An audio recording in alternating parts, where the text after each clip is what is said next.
Y para conversar sobre lo que está ocurriendo en Ecuador, el juicio que se le está avanzando, que está avanzando en contra del presidente Guillermo Lasso, tomamos contacto hasta ahora con la ciudad de Boston, donde se encuentra el ex vicepresidente de ese país, del gobierno de Lenín Moreno, Otto Sonnenhorsten, a quien le agradecemos este diálogo con DNews para toda América Latina. ¿Cómo está, Otto? Buenos días.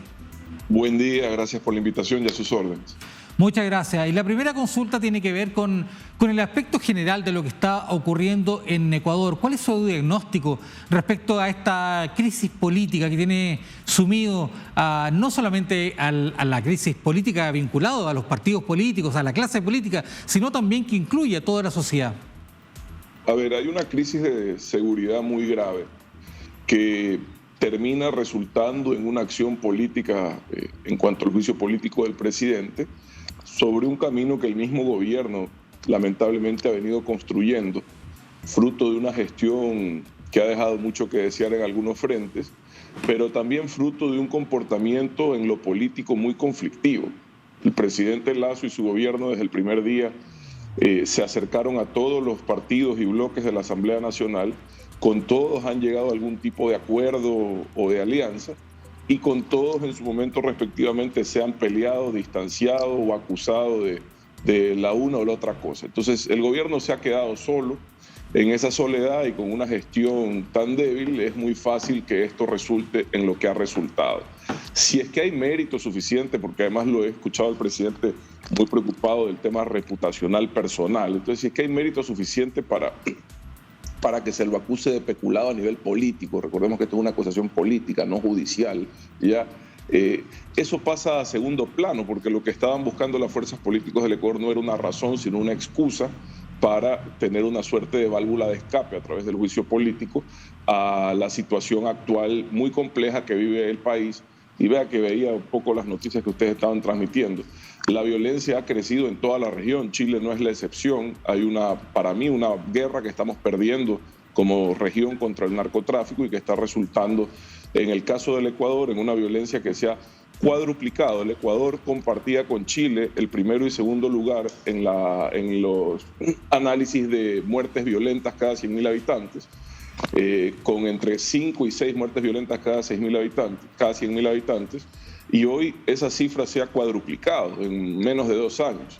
Entonces esa situación, esa circunstancia evidentemente que pesa sobre el gobierno, y la ciudadanía exige acciones y responsabilidades que también se las exige al sistema judicial. Yo usted pasaba una noticia sobre el presidente del Consejo de la Judicatura, un sistema judicial que también ha tenido actuaciones deplorables, en las cuales han dejado libres sin ninguna justificación, más allá de una altísima sospecha de contubernio, a líderes de grupos mafiosos, de organizaciones criminales, han dejado en la impunidad delitos muy graves, y esa presión también recae sobre ellos porque las actuaciones judiciales, insisto, han sido en casos clave, en casos importantes, paupérrimos.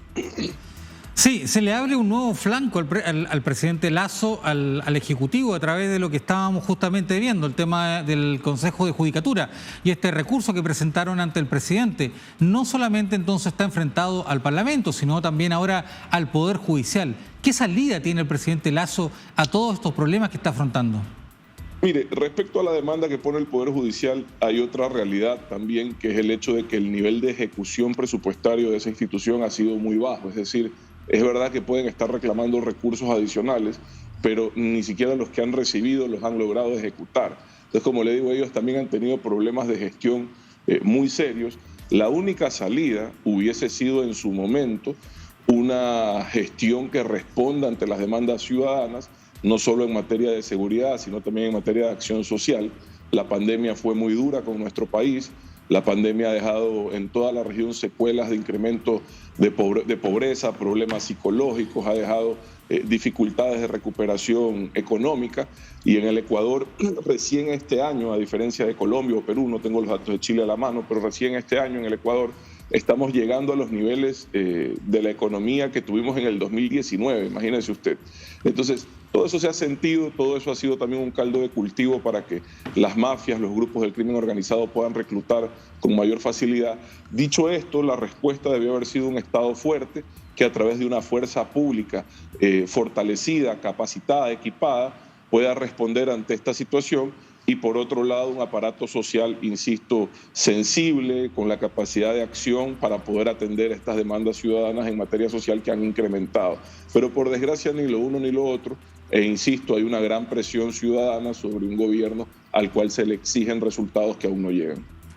¿Qué opinión tiene usted, Otto, respecto a la situación o el anuncio que realizó el presidente Lasso durante el fin de semana como una forma de combatir el narcotráfico y una medida que ha provocado mucha polémica en el interior de Ecuador, que ha sido esta autorización para el porte y tenencia de armas por parte de los civiles, personas comunes y corrientes, para la defensa ante los delitos?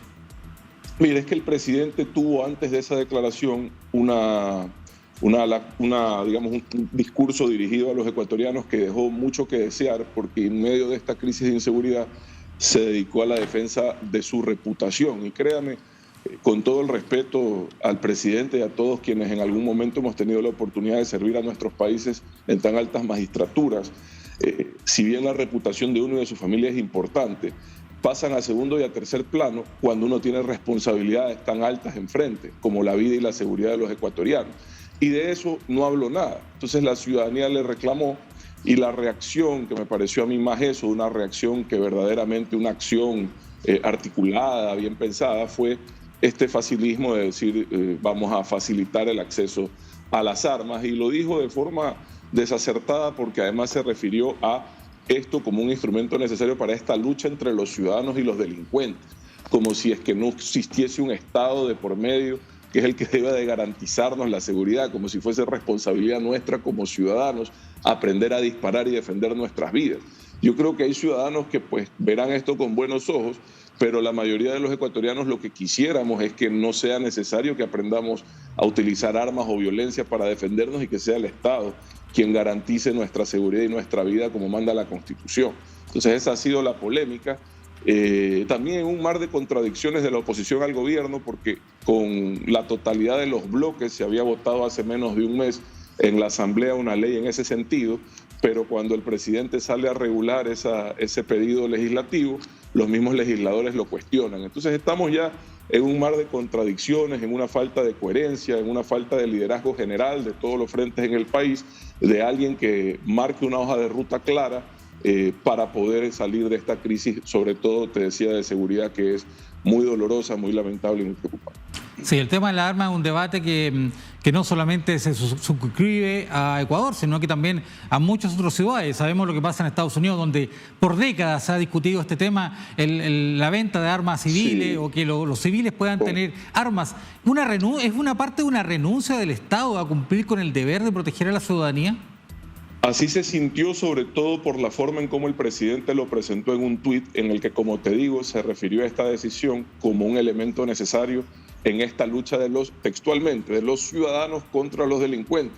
Y perdóname, pero en cualquier Estado de Derecho no somos los ciudadanos los llamados a combatir a los delincuentes, sino la fuerza pública y la institucionalidad del Estado. Entonces ahí es donde creo yo que se dispara sobre todo la polémica. Y tú mencionas lo de Estados Unidos acá. Eso es un tema histórico porque es un elemento de derecho constitucional, y entonces pasa a ser una cuestión acá muy importante. Pero lo cierto es que las muertes por armas violentas en Estados Unidos están muy por encima de la media de los países desarrollados, justamente por esta actitud tan laxativa en cuanto al control de armas. Fíjese usted los problemas que hay acá con tanta frecuencia de tiroteos en escuelas y situaciones que gracias a Dios aún no vivimos en América Latina. Pero el control de armas es uno de los elementos principales en la lucha contra la inseguridad, y el hecho de que el gobierno o la fuerza pública no estén haciendo un control adecuado de armas en las calles no significa que la respuesta sea que nosotros también estemos armados como ciudadanos. Insisto, hay excepciones para el porte de armas, siempre las han existido en el Ecuador, sobre todo en zonas rurales, para actividades como la ganadería, en donde la cercanía de la fuerza pública o digamos la fuerza pública está muy distante. Entonces esas autorizaciones siempre han existido en el país, las fuerzas de seguridad privada, todo eso ha estado regulado en el país. Hoy lo que se está haciendo es liberalizando un poco más el acceso a los privados, pero insisto, más allá de si estamos de acuerdo o no con la medida, en lo personal, creo que la respuesta debió haber sido un Estado fuerte representado por una fuerza pública que tenga la capacidad de actuar ante una crisis de esta magnitud y no decirnos a los ciudadanos que nos armemos en una suerte de llamado a convertirnos pistoleros.